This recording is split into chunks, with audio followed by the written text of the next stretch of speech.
So I think it was 2 weeks ago, I went to a yoga class, my normal yoga class, and I was set to perform a meditation circle.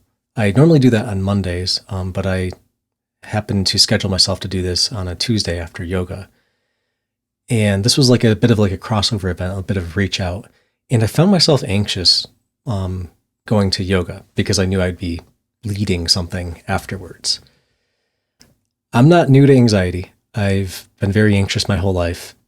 And it's been in the past year or so that I've been intentionally exposing myself to anxiety inducing situations like I started going on stage at open mic nights locally. Kind of low pressure, right? Like it's just like open mic night in your local community. No one's gonna boo you off stage for that. But that doesn't matter. If you have anxiety, you know that the stakes don't really change how you feel about it. You just feel that way. So I'd started doing that and a year ago, and then I went to yoga class early, like 40 minutes early, because it's a shared space. So the yoga instructor has to get there and set up first. She usually gets there like 30 minutes early, but I got there before she got there because how I've always handled anxiety is to just get there early and then I can like sort of settle in and like it's like giving myself time, to just.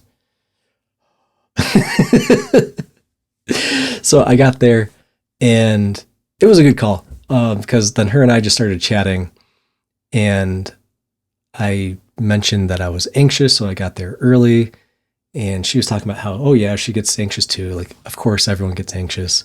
And part of why she gets there early, not that she's exactly anxious, she's been doing this for years, but she likes to get there early so she can settle down in the same way I like to settle down with my anxiety. And somewhere in that conversation, or maybe it was on the car ride there, a thought kind of struck me. And I started wondering if excitement and anxiety were the same emotion. Like they feel very different, but internally, like biologically, I was starting to wonder from all my experience of the past year of giving myself anxiety and working through it, if they're actually the same thing. And it's just a matter of how you're interpreting what's going to happen. And a quick chat to ChatGPT, and I found out, yeah, that's actually the case. Biologically or physiologically, whatever, anxiety and excitement are the same thing. The only thing that really differs is your mental framing of it, or to be precise, how your ego frames the situation. I want to explain ego because that word gets thrown around a lot. Having like a big ego, right? Ego means your sense of self. It isn't yourself. It means your sense of yourself. In the same way that you have like a sense of touch or a sense of sight or a sense of hearing, right? It's a sense, it's an interpretation. Your own existence is an interpretation. That's what the ego is. And the ego is like the center point of your psyche, of your mind. It is the point through which all things, all senses, all inputs, I don't want to say filter through, but they get coordinated through. There's a central coordinator, governor, whatever you want to call it, that the thing that you call you, that decides and acts and directs your thinking, that's what the ego is. But the point is, your ego is deciding how you direct your thinking. You are deciding how you direct your thinking. So the difference between anxiety and excitement being just your framing of it really comes down to how you sense yourself and how you, in that situation, how you sense yourself in that situation and your expectations of that situation. Anxiety means you're expecting or fearful that things are going to go wrong. Things are going to go bad. You're going to lose something. There's going to be consequences in some way. Whereas excitement means you're same exact situation, you're just more oriented towards the potential growth or the potential gain, the good that can come out of it. I found that very enlightening, I guess would be the word, or revealing. It felt like a mind shift or a mental shift, right? Where you get to reframe reality. It's a bit meta. I found an opportunity to reframe how I frame reality. So now when I get anxious, and honestly, this isn't too different over the past year. When I get anxious, I reframe it as like, hey, maybe I'm excited. It's you could like lie to yourself a little bit and say, oh, no, I'm not anxious, I'm excited. I'm taking a step back from that. I think that's useful. You could do that. But when I feel anxious or excited, that's my cue in my brain to say, I'm in a gray area, right? I could be losing something. I could be gaining something. What I do know is that I'm feeling vulnerable. And I think that's the key thing. That's the key word for anxiety, right? If someone's anxious and you tell them, oh, you're feeling vulnerable, I think they would 9 times out of 10 like say, yeah, I'm feeling vulnerable in some hazy, fuzzy sort of way. You're feeling vulnerable. If you told someone that was excited that they were vulnerable, I think they'd be a little confused because we associate vulnerable with like consequences or bad. But vulnerable doesn't necessarily mean that. It just kind of means like risk, like it could go one way or the other. And that's exactly the moment you're in when you're feeling anxious or excited. It's just a framing of if you think it's going to go bad or going to go well. So when I feel anxious now, I tell myself, hey, I'm feeling vulnerable. And that's good. That's information, right? You can use that to say, hey, something's at stake. I feel like something's at stake. And if you feel vulnerable, then it means something you value is at stake. Whether it's a gain or a loss, it's something you value is on the table. And from there, I'm able to consciously think about it and assess, like, maybe I can figure out what my value is, or take stock of the situation and say, like, is this something I align with and I want to do, regardless of how I feel? Is this, right? When I say conscious, I mean, ignoring emotions, like think about it, think through it in words, what's going on. It doesn't get rid of the emotions. That's not the point. The point is to have awareness of what's going on. So when I feel anxious and I acknowledge that I'm vulnerable, I'm gaining awareness over my state, and I'm able to consciously influence what I do.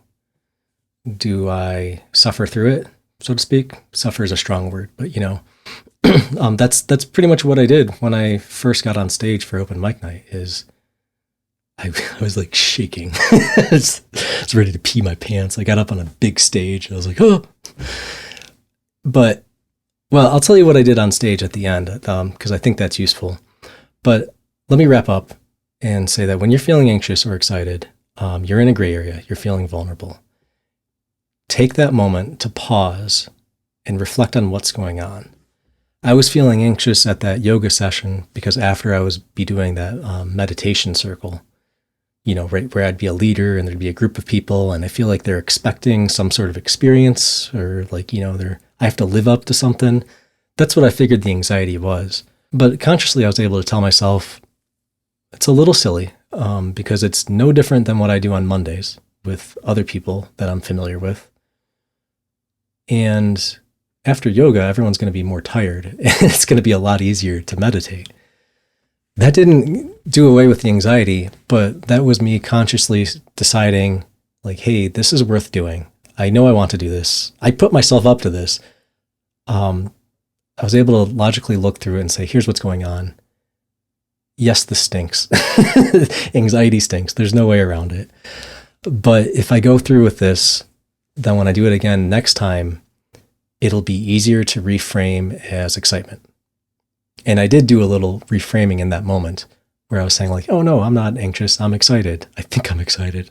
I don't feel excited. I'm excited. But yeah, so that went well.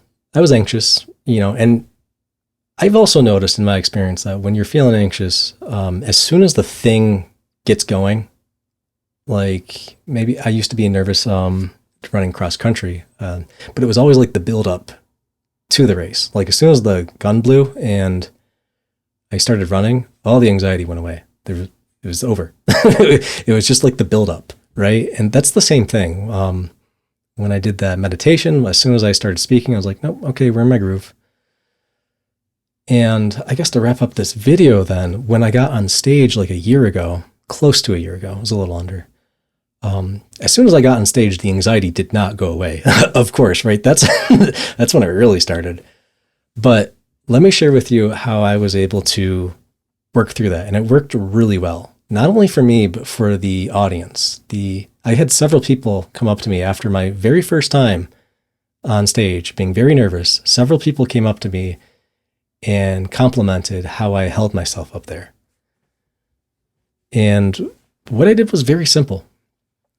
I slowed down, took a deep breath in, and then a deep breath out. And it was just slow.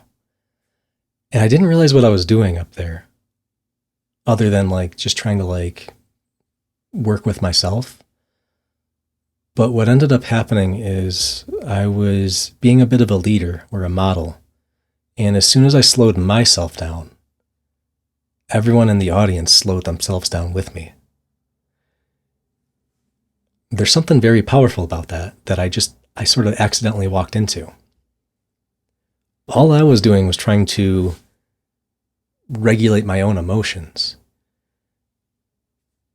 And by doing that, I ended up showing everyone else how to regulate their emotions, how to get them to slow down. And just like that, they like resonated with me. They attuned. Like I slowed down, they slowed down, and then like I had their attention. And then the first thing I said was, I'm up here on stage because I'm afraid to be up here on stage. I'm up here because I'm anxious. And even at that time, that was the very first time, here's my finger, that was the very first time I was trying to prove to myself that by walking through anxiety, you would experience joy. I had that like as a philosophy in my head, but I hadn't proved it to myself yet. And that's why I did that. I said, it's good when you feel fear because you are just as well open to joy. And what that means is you're vulnerable. When you're feeling fear, I kind of already said this, it means you're feeling like something's at stake. And it's really hard to walk yourself back from fear or anxiety or most other emotions.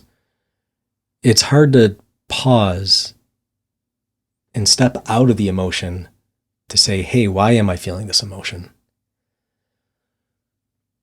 It's important to remember that emotions are reactions to the world around us. They're passive, right? Thinking is directed. Our ego directs thinking, but nothing directs emotions. They are just reactions to our environments. And then from there, emotions influence our thinking. So having that ability to take a deep breath in and a deep breath out gives you that pause. You slow down a little bit. And that's just enough time it feels like a little uncomfortable, right? It's just like a little too much silence. But then if you keep going, it starts to feel intentional. And right as it starts to feel intentional is right for me, right when I'm able to start thinking about like, hey, why am I feeling this way? Just a pause. And that's all it really took. It's good when you feel fear because you are just as well open to joy. I have found that joy, especially in the past year proving to myself, joy comes through the moments you fear, where you expect something to go bad, but then they don't. So anxiety and excitement are the same thing. It's a matter of how you frame it. And how you frame it comes from how you hold yourself through vulnerability. How you're able to slow yourself down. How you're able to pause and reflect on what you're feeling. It's not something that you consciously change or logic your way through. It's how you parent your inner child when they're scared. It's how you're able to hold yourself while you're doing something that you kind of would rather not do, going against what your emotions tell you to do. So anyway, I think I've given you enough to think on. So do exactly that. Think on it, sleep on it, and then I'll catch you next time. No idea what the next video will be about because I don't know what's going to happen to me next. But whatever it is, I'm sure I'll learn something from it, something challenging. I'm always kind of trying to challenge myself socially now. Whatever that is, I'll share it.